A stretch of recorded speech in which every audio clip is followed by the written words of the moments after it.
마태복음 11장 1절에서 10절 말씀 한 절씩 교독하겠습니다. 제가 먼저 읽겠습니다. 예수께서 12 제자에게 명하시기를 마치시고 이에 그들의 여러 동네에서 가르치시며 전도하시려고 거기를 떠나가시니라. 요한이 옥에서 그리스도에게서 하신 일을 듣고 제자들을 보내어 예수께 여짜오되 오실 그이가 당신이오니이까 우리가 다른 일을 기다리오리이까.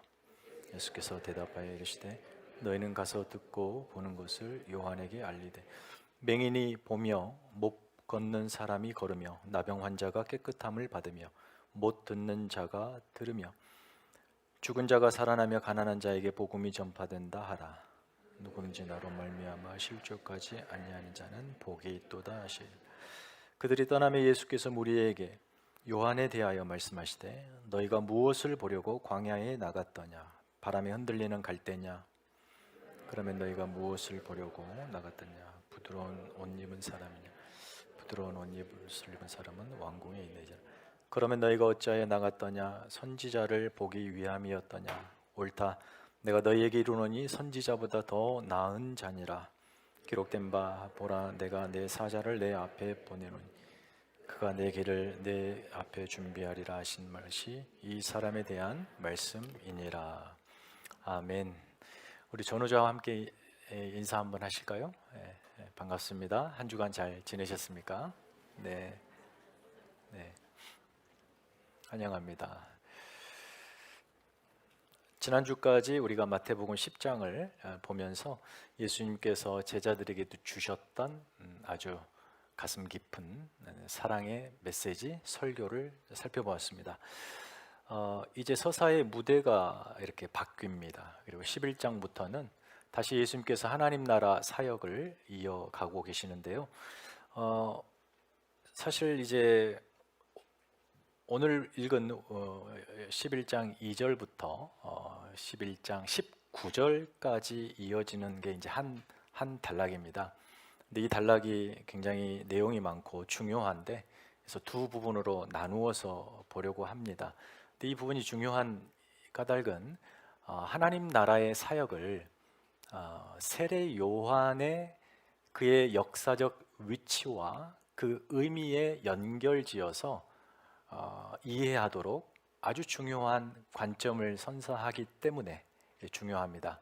그래서 이 본문을 잘 이해해야 마태복음 전체를 또 이해할 수 있는 하나의 렌즈를 갖는 건데 그렇게 중요하기 때문에 좀 나눠서 보겠습니다.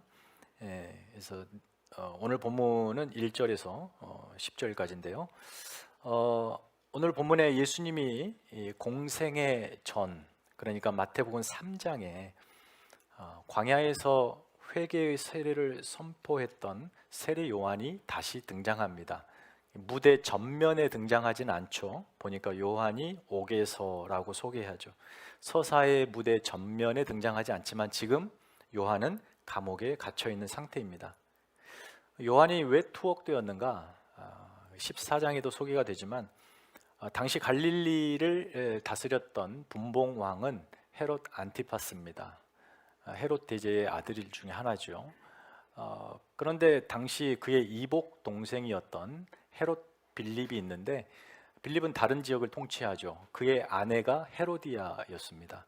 그런데 이 헤롯 안티파스가 헤롯 빌립의 아내를 탐합니다. 그래서 자신의 아내와 이혼을 하고 그러니까 어떻게 됩니까? 족보가 동생의 부인이니까 이복 동생의 부인이니까 잘 모르겠습니다. 그 아내를 취해 자기 아내로 삼습니다. 왕이 말이죠. 이것에 대해서 당시 선지자 이 세례 요한은 묵과하지 않고 담대하게 권력이 충돌하는 것이지만 이 왕을 이렇게 꾸짖습니다. 그래서 왕이 이 세례 요한을 감옥에 가둬버린 거예요. 4장 12절에 보면은 예수님께서 본격적으로 공생의 사역을 시작하기 전에 아주 중요한 한 문장이 등장합니다. 세례 요한이 감옥에 갇힌 소식이 들려지자마자 예수님이 사역을 시작하셔요. 그러니까 하나님 나라 사역이라고 하는 것은 예수께서 하시는 그 사역은 세례 요한과 같은 무대가 아니에요. 전혀 다른 무대입니다.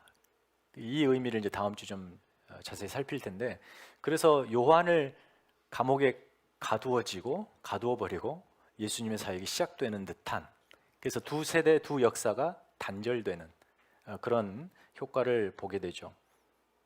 요한도 사역하고 예수님도 사역하고 그러지 않습니다. 요한은 하늘나라 사역을 그러니까 직접적으로 눈으로 목격하지 못하고 감옥에 갇힙니다. 그가 메시아의 길을 예비했습니다만 그의 사역의 특성상 메시아와 함께 갈 수 있는 사역이 아니었죠. 지금까지 우리가 살폈던 마태복음 10장까지 보았던 예수님의 놀라운 회복의 사역들, 온갖 병을 고치시고 또 악한 것들을 고치시며 귀신들을 내어 쫓으시고 회복하시고, 그러니까 하늘나라의 통치를 가져오시는 이 사역을 요한은 눈으로 보지 못했습니다. 그저 감옥에 갇혀서 자신들의 제자들이 물고 오는 소식들에 짜맞추면서 예수가 지금 무슨 일을 하고 계신가를 간접적으로 이해해야만 했어요. 그러던 요한이 갑자기 예수님께 자기 제자들을 통해서 질문 하나를 던집니다.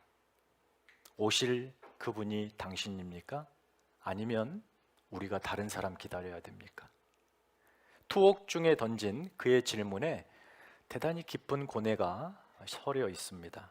이런 말이죠. 예수여, 당신이 구약이 예언하고 약속했던 바로 그 메시아입니까? 아니면 우리가 다른 메시아를 기다려야 됩니까? 라고 하는 질문이에요. 마치 예수님이 메시아라고 하는 사실을 세례 요한이 의심하는 듯한 질문이라는 거죠. 여기에는 의심의 뉘앙스가 깊게 더해져 있습니다. 요한은 왜 이런 질문을 드렸을까요? 쉽게 예수님이 메시아로 안 믿어져서 그랬을까요? 요단강 사방에서, 그러니까 동서남북에서 유대인들이 그냥 광야로 쏟아져 나왔다고 표현하고 있어요. 왜 갑자기 이렇게 사람들이 광야로 몰려들었을까요? 호기심에 몰려들었을까요? 그렇지 않습니다. 유대인들에게 광야라고 하는 곳은 대단히 상징적인 장소입니다. 이스라엘의 역사 속에서 새로운 역사를, 그러니까 자기 백성 이스라엘에게 구원과 어떤 능력을 행하시기 위하여 하나님이 행하시는 새로운 역사의 출발, 시작을 알리는 장소로서의 광야입니다. 과거 모세가 그랬고 다윗이 그랬고 지금 이 시간이 그렇습니다. 광야라고 하는 것은 그래서 하나님의 새로운 역사가 움트는 시작점, 시작지입니다. 유대인들은 지금 어떤 삶에 놓여 있죠? 로마의 폭력과 압제 아래 있습니다. 그리고 이 종교 지도자들의 종교적 폭력 아래 오랫동안 신음시름 앓은 그런 비참한 역사 속에 있었습니다. 그래서 이 유대인들은, 평범한 유대인들은 하루속히 하나님의 역사적 개입을 간절히 기도하며 기다리고 있었습니다. 구약이 마지막으로 약속과 예언으로 끝내버렸던 400년 전의 그 역사 속에, 단절된 역사 속에 깊은 암흑기를 지나오면서 이 유대인들이 간절히 바랬던 것, 그때 그 구약이 약속했던, 예언했던 메시아가 도대체 언제 오느냐는 거예요. 그 암흑기 시대에 몇 차례 있었습니다. 진짜 메시아인 줄 알고 그들을 따랐다 실패한 적이 몇 번 있었습니다. 그런 상황 속에서 또다시 아주 오랜 역사의 침묵을 깨고 광야에서 하나의 울리는 소리가 들립니다. 광야에서 외치는 소리입니다. 단순한 광야에서 들리는 소음 정도가 아니라 이 광야에서 외치는 소리란 그것을 예언했던 선지자 이사야의 독특한 문구예요. 그 소리가 있으면 메시아가 온다라고 하는 명백한 사인입니다. 그래서 유대인들이 그토록 광야로 몰려든 거예요. 드디어 그때가 왔나 보다. 얼마나 기대에 부풀었을까요? 그렇게 몰려들었는데, 그래서 그 사람, 외치는 그가 세례 요한이죠. 그가 메시아인 줄 알았어요. 당신이 메시아입니까? 사람들이 묻기 시작합니다. 그러자 세례 요한이 분명히 이야기합니다. 나는 메시아가 아닙니다. 내 뒤에 오는 그가 메시아입니다. 그때 예수께서 그 자리에 등장하셔요. 그리고 세례 요한에게 세례를 받으시고 세례 받으신 후에 올라오실 때 하늘로부터 이 같은 음성이 있습니다. 이는 내 사랑하는 아들이요 내 기뻐하는 자다. 세례 요한도 이 음성을 들었을 거예요. 그러니까 세례 요한은 예수님이 누구인지 명확하게 알았다는 거예요. 사역 초반에 그는 메시아입니다. 하나님의 아들이시죠. 오실 그 사람, 그 메시아, 약속하신 그분이에요. 거기에 의심이 없습니다. 투옥되기 전 마지막 무대에서 세례 요한이 확인했던 예수, 메시아, 그거는 분명했습니다. 예수가 메시아였습니다. 요한이 예수님을 그 오실 메시아라고 명확하게 믿었다면 그는 예수님께 어떤 사역을 기대했을까요? 메시아이니까 어떤 사역을 기대했을까요? 이 질문을 제가 왜 드리냐면 요한의 기대와 예수님이 실제 하신 사역 사이에 어떤 불일치가 있습니다. 그것 때문에 오늘 중요한 이 본문의 질문을 던졌던 거예요. 오실 그 메시아가 당신 맞습니까? 이렇게 질문했던 거예요. 그러니까 이 불일치에 요한의 심리가 깔려 있는데요. 그것을 확인해 볼 하나의 증거로서 여러분이 펴고 계신 마태복음 3장 12절을 함께 읽어보겠습니다. 자, 마태복음 3장 12절 시작. 손에 키를 들고 자기의 타작마당을 경정하게 하사 알곡은 모아 곡간에 들이고 쭉정이는 꺼지지 않는 불에 태우시리라. 여러분 어떻습니까? 이미지가 굉장히 강렬하지 않습니까? 대단한 권세와 능력을 가지고 구원과 심판을 위해 오시는 강력한 메시아상이에요. 그러니까 종말이 다 온 거예요. 이제 세상 끝났습니다. 자, 세례 요한이 기대했던 메시아상, 예수 그분이 메시아라면 바로 이래야 돼라고 하는 기대, 그것을 위해서 자신은 메시아의 길을 예비했고 그 메시아를 선포했습니다. 그럼 그 기대가 무엇이냐는 건데, 우리가 읽었던 말씀 보니까 그 뒤에 오실 메시아는 자기 백성을 구원할 메시아예요. 그리고 그 백성을 압제하는 압제자, 폭력을 휘두르는 로마를, 그 대적들을 어떻게 해요? 불러 심판하실 엄청난 힘 있는 메시아. 세례 요한은 그걸 기대했습니다. 세례 요한이 마지막으로 감옥에 들어가기 전에 확인했던, 그리고 꿈을 부풀게 가졌던 예수에 대한 메시아상이에요. 자, 주보를 이용하여 본문으로 넘어옵시다. 11장 다시 와서요. 그런데 본문 2절에 이렇게 시작되죠. 이렇게 있습니다. 옥중에서 요한이 자신의 제자들을 통해서 그리스도께서 하신 일을 들었답니다. 그리스도라고 하는 말은 헬라 말이죠. 히브리 말은 메시아예요. 그러니까 메시아의 일을 들었다 이렇게 나오죠. 그러니까 우리가 지금까지 10장까지 오면서 살펴보았던 예수님의 놀라운 역사, 일들, 사역들, 이것을 세례 요한도 옥중에서 똑같이 들었다는 얘기가 되겠죠. 그런데 그럼에도 불구하고 요한이 예수님께 오실 그분이 당신입니까? 아니면 다른 일을 기다려야 합니까? 라고 질문했다는 것은 예수님이 하신 사역과 자신이 그렇게 기대했던 메시아 상 둘 사이에 심각한 마찰이 생긴 거예요. 충돌이 생긴 거예요. 지금까지 마태가 소개해줬고 우리가 확인했던 예수님의 모습이 어땠습니까? 하나님 나라를 가져오셨잖아요. 그리고 그 하나님 나라로 사람들을 부르시고 그들의 형편과 처지를 고쳐주시고 가난하고 연약한 사람들을 만나주시며 한 사람 한 사람 정성과 진심을 다하여 그들의 삶 속에 들어가 만나주시죠. 그렇게 새 나라가 왔다는 사실을 알려주셨습니다. 하나님 나라죠. 그런데 지난 9장에서 세례 요한의 제자들의 이야기는 세례 요한을 반영합니다. 제자들이 예수님께, 이 세례 요한의 제자들이 예수님께 이렇게 질문했어요. 지금 우리는 금식하는데 당신의 제자들은 말이죠, 왜 금식 안 하고 잔치나 벌이고 있습니까? 여기에 뭔가 이 감정이 녹아져 있는 것은 세례 요한도 동일하다는 거예요. 그렇게 질문했지요. 맞았습니다. 이 메시아라고 하신 이 예수님이 어땠습니까?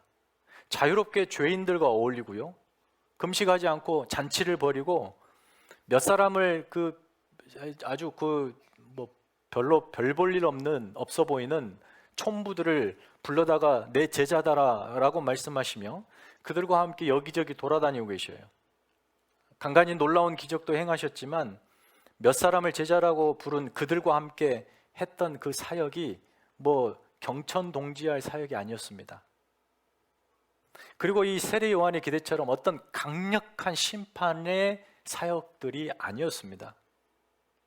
그저 요한이 볼 때에는 예수님과 그의 제자들의 사역은 그냥 여기저기 여행을 일삼는 평범하고 한가로운 사역처럼 보였을 것입니다. 물론 예수가 오실 그 메시아라고 하는 사실을 완전히 부정하거나 강력히 의심한 것은 아닐지라도 세례 요한은 지금 자신들의 제자로부터 감옥에서 들은 예수님에 대한 이 사역에 대해서는 거기에는 어떤 종말론적 긴박감도 없고 심각한 심판의 메시지도 없고 그런 내용도 없었습니다. 그러니까 세례 요한은 지금 안달이 나 있고 지금 정황상 그가 죽을 날이 가까이 왔습니다. 죽기 전에 이걸 확인하고 죽어야 될 거 아니에요. 좀 더 명확한 증거를 듣고 싶어서 예수님께 제자를 보내요? 이렇게 질문한 것입니다. 그러니까 예수님에 대한 세례 요한의 이 메시아상과 지금 예수님이 밖에서 하고 펼치고 계시는 그 사역 사이의 괴리감, 거기서 나오는 이 고뇌의 깊은 질문, 당신 정말 메시아 맞습니까?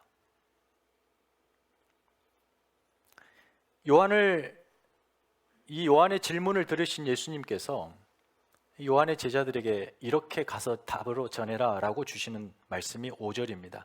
우리 5절, 본문 5절 다시 한번 읽겠습니다. 시작. 맹인이 보며 못 걷는 사람이 걸으며 나병 환자가 깨끗함을 받으며 못 듣는 자가 들으며 죽은 자가 살아나며 가난한 자에게 복음이 전파된다 하라. 예수님이 요한에게 이런 답을 주라 라고 답으로 주신 겁니다. 보니까 지금까지 예수님이 행하셨던 사역들입니다. 근데 예수님은 요한의 질문에 그래, 내가 바로 그 메시아 맞다, 그러니 의심하지 말아라 라고 직답을 주시지 않고 오늘 말씀처럼 이 6가지의 사역의 내용으로 답을 주고 계십니다. 그런데 여러분, 예수님이 말씀하신 이 6가지는 그냥 자신의 과거를 돌아보면서 지나온 사역의 자리를 더듬으며 그냥 주셨던 답이 아니에요. 이 6가지는 선지자 이사야가 메시아가 오면 그가 할 일들을 예언했던 이사야의 예언들을 예수님이 하나씩 이사야서에 꺼집어내 이 6가지 답으로 주는 겁니다. 세례 요한은 자기의 정체성을 이사야서 40장 3절처럼 광야에서 외치는 자의 소리로 그의 정체성을 이사야서에 기반하고 이해했습니다. 그러니까 예수님이 자신이 메시아라고 하는 사실을 이사야서에 기반하여 답을 주고 계신 거예요. 그래서 어떻게 하라고요? 내가 그 메시아가 맞다라는 말을 이렇게 답을 주시는 거죠. 전부 메시아가 와서 할 일들입니다. 이사야서에 그대로 예언된 내용들이에요. 맹인이 보는 것부터 시작하여 가난한 자에게 복음이 선포되는 것까지 합하여 전부 메시아가 하실 일들. 지금 예수님은 그 일을 하고 계시잖아요. 물론 세례 요한이 기대했던 메시아상, 심판, 그 능력의 종말론적 메시아가 틀렸냐? 완전히 틀렸냐? 그렇지는 않아요. 그 메시아상은 장차 종말에 진짜 그렇게 오실 겁니다. 그러나 예수님은 지금 이 시점에서는 세례 요한이 기대했던 그것보다 훨씬 크고 위대한 하나님 나라를 가져오신 그 나라 사역을 하고 계십니다. 그걸 세례 요한이 이해하지 못했어요. 혈통적인 아브라함의 자손 민족 이스라엘을 다시 세울 것이라고 하는 세례 요한의 기대보다 훨씬 크게 예수 그리스도는 모든 열방을 하나님 나라로 삼으시는 그 사역을 하고 계십니다. 영광이 충만한 하늘나라를 이 땅 곳곳에 가져오시죠. 메시아가 가져올 복음은 형통과 심판의 복음일 것이다. 자기 민족에게는 형통이고 대적자들에게는 심판의 복음. 요한이 그렇게 이해했지만 예수님이 가져오신 복음은 어땠습니까? 유대인들에게만 형통을 주는 것이 아니죠. 유대인과 이방인 모두에게, 그 나라로 들어오는 누구든 그들에게 형통을 주고 용서를 주고 자비를 베푸시는, 세상 모든 인생들을 품어낼 수 있는 바로 은혜와 사랑의 복음이었습니다. 사실 요한은 이 하나님 나라를 충분히 경험도 못했고 보지도 못했고 이해하지도 못한 상황에 있는 거죠. 그러나 예수님은 어떻습니까? 연약하고 미천한 인생들을 친히 섬겨주시려 그들의 삶의 자리로 들어오셨고, 그들을 살리시려 자신의 목숨을 내어주시는 인자의 사역을 하시는 메시아, 인생들의 고단하고 연약한 삶에 친히 들어와 동행하시고 회복된 존재로 만들어 그들이 평생을 하나님 사랑하며 하나님 나라 백성으로 살게 하시는 이로 오신 메시아. 이렇게 세례 요한이 기대했던 심판의 복음보다 훨씬 크고 위대하고 아름답고 영광스러운 은혜와 사랑의 복음으로 지금 일하고 계시는 예수 그리스도라는 사실입니다. 여러분, 예수님이 왜 그렇게 하셨을까요?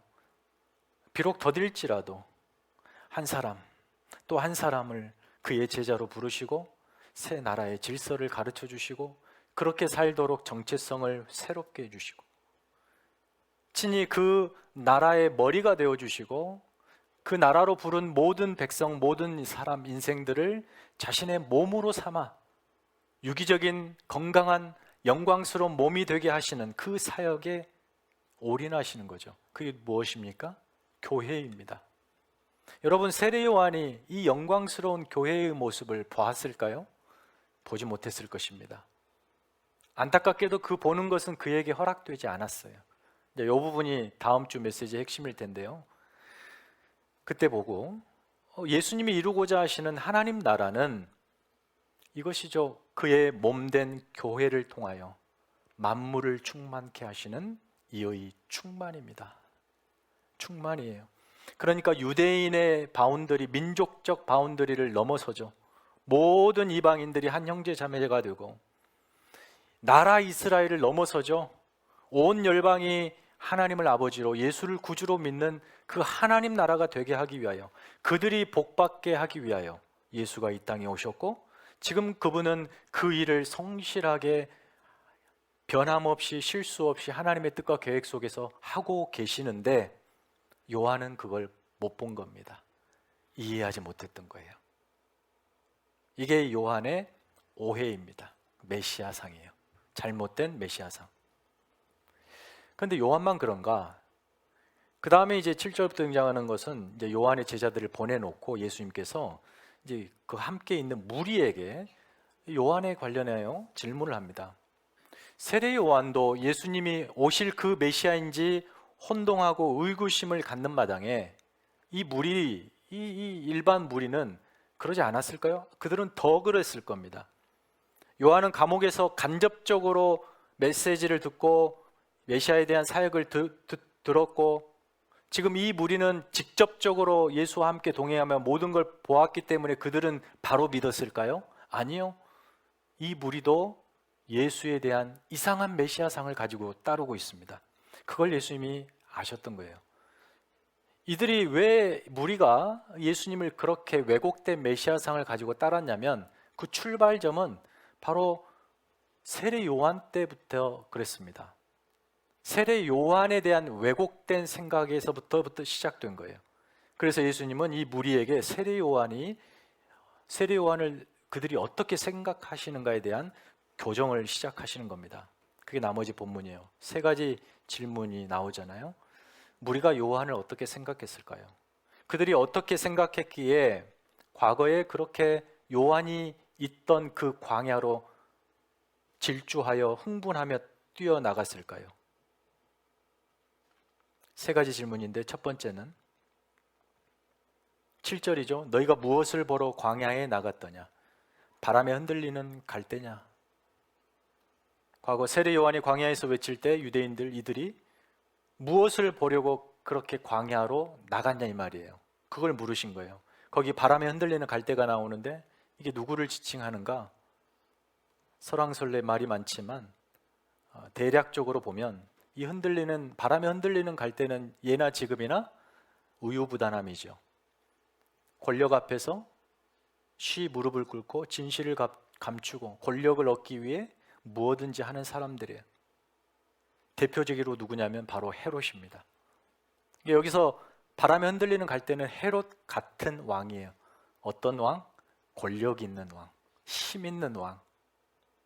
그러니까 무슨 말입니까?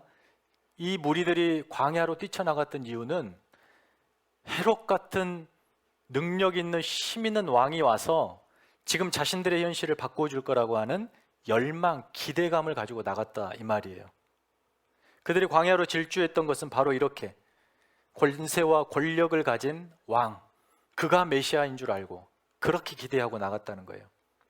두 번째 질문이죠. 너희가 무엇을 보려 광야에 나갔더냐? 부드러운 옷 입은 사람이냐? 부드러운 옷 입은 사람은 왕궁에 있다. 무슨 말이에요? 여기 부드러운 옷 입은 사람, 향락과 권력에 심취한 채 그저 화려한 삶을 영위하는 사람, 당시 왕실에 있는 사람 대표적으로 또 헤롯입니다. 헤롯 안티파스.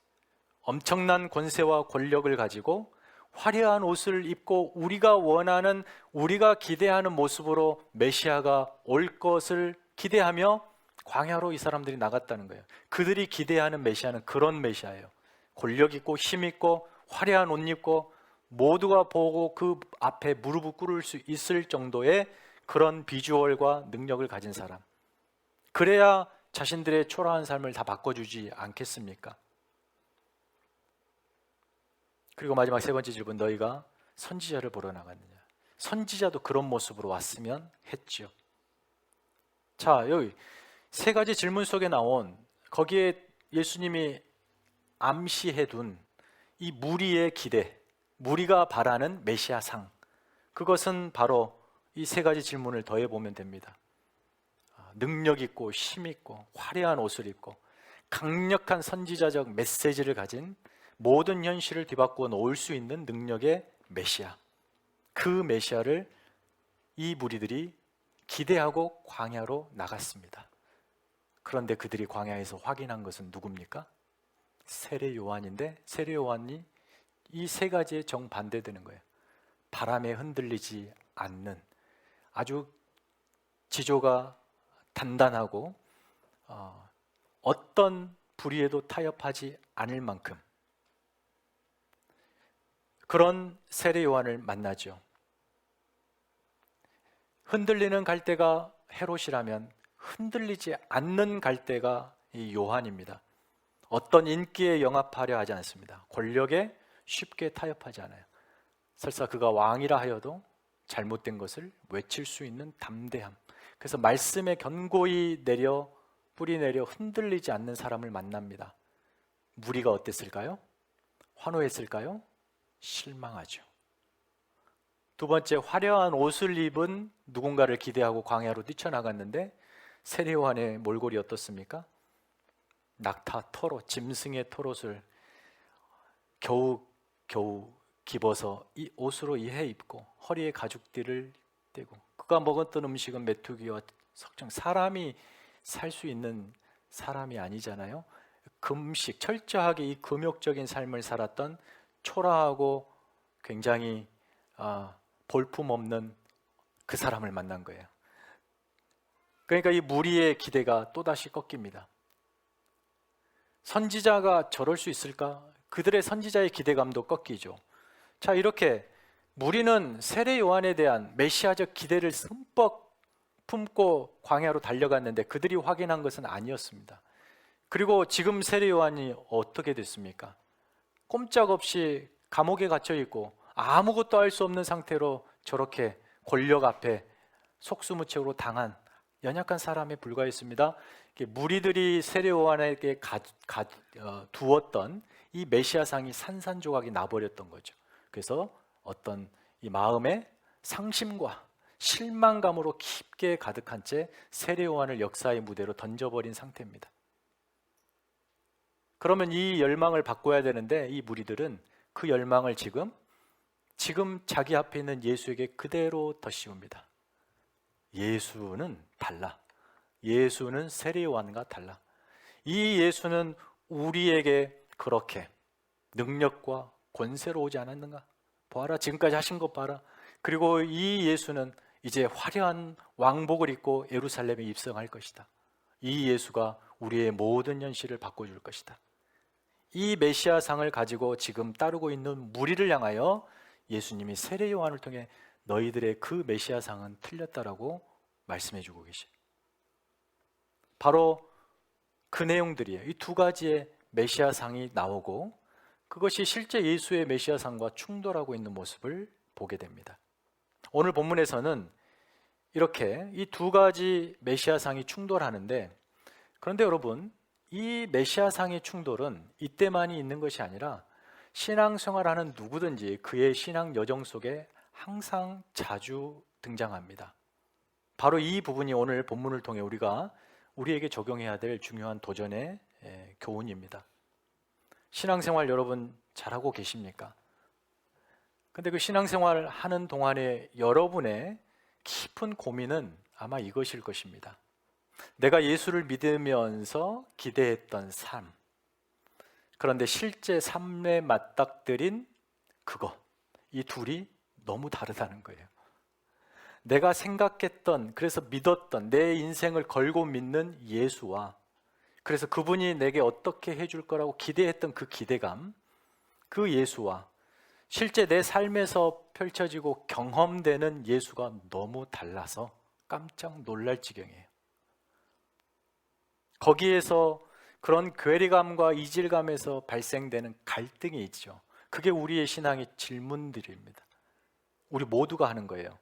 그래서 여러분이 예수님 앞에 정말 당신 메시아 맞습니까?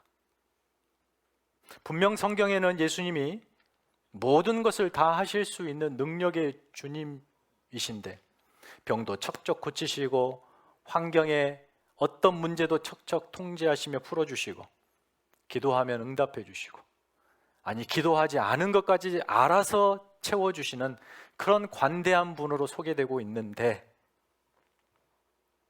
더욱이 악한 자를 심판하시고 선한 자기 백성에게 복과 은혜를 약속하시고 주시는 인과 응보의 하나님이신데, 나는 그렇게 믿었는데, 그래서 그 믿음에 근거하여 예수 따라가면 형통이 있고 복이 있고 번영이 있고 모든 것이 내 소원대로 척척 될 수 있는 기적적인 현장, 그런 신앙을 기대했는데 어려움을 만나더라도 단박에 기도로 해결해 주시고 그런 능력 있는 신앙을 기대했는데, 그렇게 우리가 믿는 예수가 강한 통제력과 권세와 능력을 가지고 내가 원하는 그런 화려함으로 내 인생에 들어와 힘센 예수로 계실 줄 기대했는데, 여기까지만 할게요. 그랬는데 그 기대감과 달리 본문의 무리처럼, 세례 요한처럼 세상 등지고 광야의 길 나와 예수와 함께 걷는 길에 나왔는데 이게 뭐냐는 거예요. 막상 예수를 믿고 그분을 따라가 보니까 전혀 내 기대와 다른 방향으로 가고 있더라. 이게 우리의 신앙의 고민 아니냐 이 말이에요. 신앙은 늘 고단해요. 그리고 예수님은 이 내 인생에 마음 쏙 들게 정말 내가 박수치면서 속 시원하게 그렇게 고백할 정도로 확실하게 일하시지 않는 것 같습니다.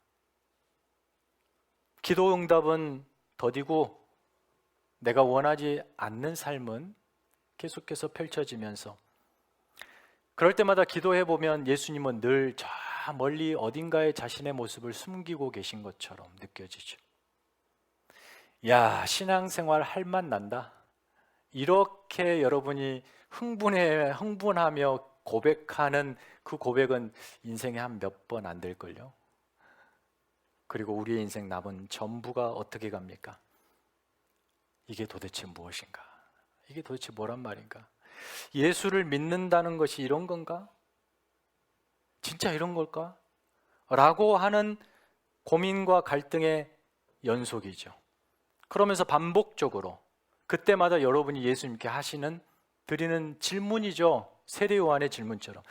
정말 당신이 내 인생을 구원하신 메시아 맞습니까? 그런데 왜 이렇게 하십니까, 일을?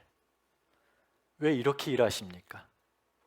제가 혹 번지수 잘못 찾아온 거 아닙니까? 좀 말 좀 속 시원하게 해주십시오. 그 말도 안 하세요. 그것에 대한 답도 안 하십니다. 답답해 죽겠죠. 이렇게 감옥에 갇혀 예수님이 무슨 일을 하고 계시는지 제대로 알 수 없는, 확인할 수 없는 채로 갇혀 오해하고 있는 이 세례 요한처럼 우리는 삶 속에서 불신과 불안과 염려로 자기 스스로를 가두어 놓고 예수님이 내 삶에 그렇게 일하지 않는다고 떠들썩하게 아주 강렬한 목소리로 저항하고 질문하는 거죠.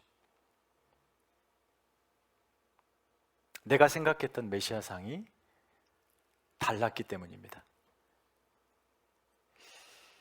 목사인 저도 이제 이런 부분에서 늘 갈등합니다. 그래서 하나님 앞에 이런 고백을 자주 합니다.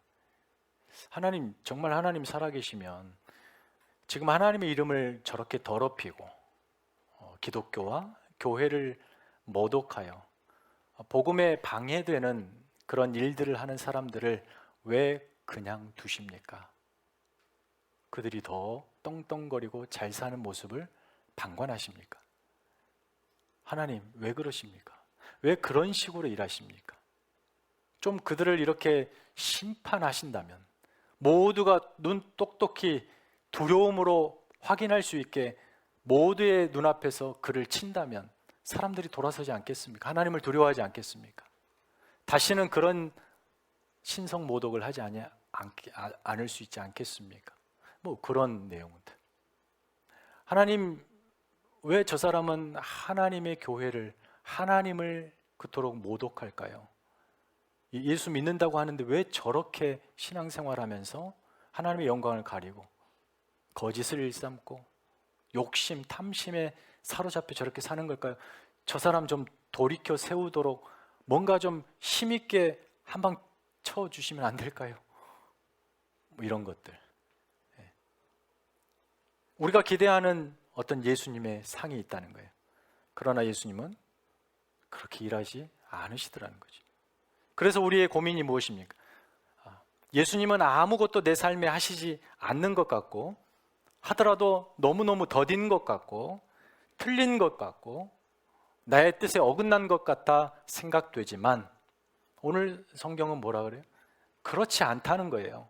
그건 우리가 잘못 생각하고 있는 것이고, 예수님은 하나님 나라를 가져오셨고 그 안으로 우리를 부르셨으며 우리와 함께 지금 하나님 나라를 완성해 가고 계시는 그 일에 조금도 부족함 없이 게으르지 않고 실수하지 아니하시고 딴청 피우지 아니하시고 잊어먹지 아니하시고 성실하게, 아니 그보다 더하여 무서운 열심을 가지고 그 일들을 해가고 계시다는 거예요. 어디에요? 우리의 삶의 자리에서, 내 인생 속에서. 지금 예수님께서 이루시는 하나님 나라 이 사역은 요한의 기대와 이 무리의 기대했던 그것보다 훨씬 크고 위대하고 영광스럽고 아름답습니다. 신앙생활이란 세상을 등지고 하는 겁니다. 그래서 흐르는 물을 거슬러 올라가는 거예요. 흐르는 물에 아무 맥없이 떠내려가는 것은 죽은 거죠. 우리는 그렇지 않습니다. 그래서 광야길에서 이 여정은, 그러니까 내가 원하는 삶을 기대하고 그걸 펼치기 위하여 예수를 따라가는 것이 아니잖아요. 내 인생의 모든 통제권과 결정권을 예수께 주고 넘겨주고 시작한 이 여정이에요. 신앙생활은 단숨에 여러분이 원하는 어떤 결과들을 얻어내기 위하여 예수가 필요한 것이 아니란 말이에요. 내 생각보다 훨씬 크게 그 여정을 이끄시고 주도하시며 채우시고 마침내 그 길 끝에서 우리에게 허락하실 그 영광스러운 하나님의 나라의 완성된 모습을 위하여 우리 주님은 우리의 못난 인생에 들어오셔서 하루하루 신실하게 그 일하심을 포기하지 않고 계시다. 주님이 일하고 계시다. 그러니 우리는 때로는 기다려야 합니다. 이해가 안 돼도 그냥 믿어야 됩니다. 주님이 나와 함께 계시다는 사실. 때로 의심하고 불안해하며 설사 내가 주저앉을 수밖에 없는 상황이라 할지라도 거기에서 그렇게 끝나는 길이 아니기 때문에 예수님께서 요한의 제자에게 답을 주셨고 그 답과 함께 한 문장을 더 주시는데요, 6절에 보시면 누구든지 나로 말미암아 실족지 아니하는 자는 복이 있도다. 이 말씀을 더해 주십니다. 요한은 예수님이 자기 기대에 어긋난 것 같아서 잠시 의문을 품었지만 제자들이 가져온 답을 듣고 그리고 이 예수님의 마지막 이 한 문장을 듣고 그의 생각을, 그의 잘못된 메시아상을 깡그리 깨부시고 예수의 메시아 되심을 확고히 붙듭니다. 안타깝게도 마태복음 14장에 가면 세례 요한이 이 헤롯 안티파스에 의해서 목이 잘리는 참수를 당하는 그 사건이 등장합니다. 그러니까 여러분, 지금 이 마태복음 11장의 위치는 곧 있을 자신의 죽음 앞에서 그 공포 속에서 두려움에 떨었던 선지자의 질문이었던 거예요. 그러나 그 떨고 있는 선지자에게 확고한 답을 주심으로써 그 마지막 자신의 이 광야에 외치는 자의 소리의 사명을 완수하도록 주시는 주님의 응답. 그래서 이 세례 요한은 그렇게 마지막을, 그의 인생의 끝을 맺습니다. 그러나 우리가 확신할 수 있었던 것은 그는 확실히 예수를 메시아로 믿었습니다. 지금 저와 여러분의 신앙생활에 이런 의심과 불신이 일고 있습니까? 주님이 말씀하십니다. 누구든지 나로 말미암아 실족지 않는 자는 복이 있도다. 무슨 말일까요? 거기서 믿음 버리고 도망치거나 하나님을 등지고 삐져서 아무것도 안 하겠다라고 토라져 있는 그 모습, 그게 무슨 너에게 유익이 있겠느냐? 그런 식으로 네가 실족당하면 안 된다. 내가 일하지 않는 것 같지만 다 하고 있다. 그러니 그런 불신과 의심이 드는 상황 속에서 나 때문에 실족하지 말아라. 나 없는 것 아니다. 너와 함께 하기라고 했다. 비록 우리의 기대와 다르게 삶이 흘러가는 것 같고 너무나 반복적으로 신앙생활이 정말 이런 것인가라고 의구심이 들 때, 그렇다 하여도 지금 내 생에 주님이 함께 계시고 함께 걷는 광야길이며 그 길을 걷는 우리에게 필요한 가장 중요한 것은 그분에 대한 신뢰, 믿음. 그 믿음이 없어 실족하지 않음. 거친 인생의 광야길에 내 뜻과 계획보다 더 크게 일하고 계시는 신실하신 주님을 보는 믿음. 믿음의 여정 그 과정 속에서 절대 미끄러지거나 실족하지 않도록 끝까지 그 주님의 손 놓지 않는 그런 믿음. 여러분에게 그런 믿음이 필요한 거예요. 여러분이 믿고 있는 그 예수 그리스도, 그분이 여러분의 유일한 구세주이시며 여러분의 영혼에 참 자유와 행복과 만족을 주시는 하나님의 아들이십니다. 그래서 우리가 기다려야 될 다른 이는 없어요. 다른 이는 없어요. 다른 메시아를 찾아 인생을 방탕하게 소비하는 여러분 되지 않기를 바라며 이 말씀이 오늘 여러분에게 큰 도전과 힘이 되시기를 축원합니다. 찬양하십시다. 하나님이 여러분과 함께 하십니다. 내 아버지 그 품 안에서 내 아버지 내 영혼 안전합니다. 그렇습니다. 이 찬양의 가사처럼 오직 우리는 주님 안에서만 안전합니다. 왜냐하면 하나님께서 실수하지 아니하시고 변하지 아니하시고 우리를 모른다 하지 아니하시는 그 하나님이 일하고 계시기 때문입니다. 저와 여러분이 그 하나님의 독생자 예수 그리스도의 생명으로 사랑으로 묶여있는 하나님의 자녀이기 때문입니다. 여러분의 마음, 기대, 계획 그것에 만족스럽지 않다고 하여 하나님이 안 계신 것 절대 아닙니다. 하나님은 여러분의 생각보다 더 크게 여러분 생애 전체가 하나님으로 충만한 하나님 나라가 되게 하시기 위하여 지금도 주무시지도 졸지도 아니하시게 일하시고 계십니다. 믿음의 눈을 열어보십시오. 그리고 그 하나님을 바라보십시오. 불안하고 염려스러운 삶의 현실 앞에서 그 믿음 없어 실족하는 일 없도록 그 믿음을 굳게 붙드시기를 바랍니다. 하나님이 여러분 가운데 함께 동행하십니다. 이 시간에 하나님, 그 하나님을 바라보며 신뢰하며 하나님, 내가 의심 없이 그 길을 가겠습니다. 주님, 나와 함께하여 주옵소서. 기도하겠습니다. 하나님 아버지, 감사합니다. 우리가 기쁨으로 우리의 생을 살아가게 하여 주시옵소서. 하나님 감사합니다. 하나님 아버지, 감사합니다. 삶의 조건 속에서 우리의 마음과 만족에 불합하다고 늘 하나님을 향하여 불평하고 원망하며 하나님, 정말 하나님이 살아계시기나 하는 것입니까? 라고 수없이 던졌던 질문, 오늘의 그 질문의 답으로 하나님은 우리의 기대보다 크게 여전히 일하고 계심을 확인합니다. 그것이 신앙생활이고 예수와 함께 걷는 광야의 여정길입니다. 비록 때로는 우리의 믿음이 없어서 하나님을 향하여 원망할 수 있지만 그때마다 하나님, 우리의 눈을 열어 우리의 손을 잡고, 아니 우리를 업고 우리와 동행하시는 예수 그리스도를 보게 하여 주시옵소서. 믿음 없어 실족하는 일 없도록 담대하게 우리의 신앙의 현실을 그 믿음으로 살아내는 우리가 되게 하여 주시옵소서. 다른 이는 찾을 필요 없고 기댈 필요도 없이 바로 예수 그리스도 주님이 우리의 구주 되심을 믿습니다. 이제는 우리 구주 예수 그리스도의 은혜와 하나님 아버지의 크고 놀라우신 사랑과 성령님의 교통하심이, 주님이 우리의 유일하신 구주라는 사실을 믿고, 그러므로 주어지고 펼쳐진 삶의 신앙의 현실 모든 것이 하나님의 손 안에 있다는 것을 믿으며 담대하게 우리의 신앙 현실을 살기로 다짐하는 사랑하는 성도들의 머리 위에 저들의 가정과 일터와 자녀들을 위해 이제부터 영원까지 함께 있을지어다. 아멘.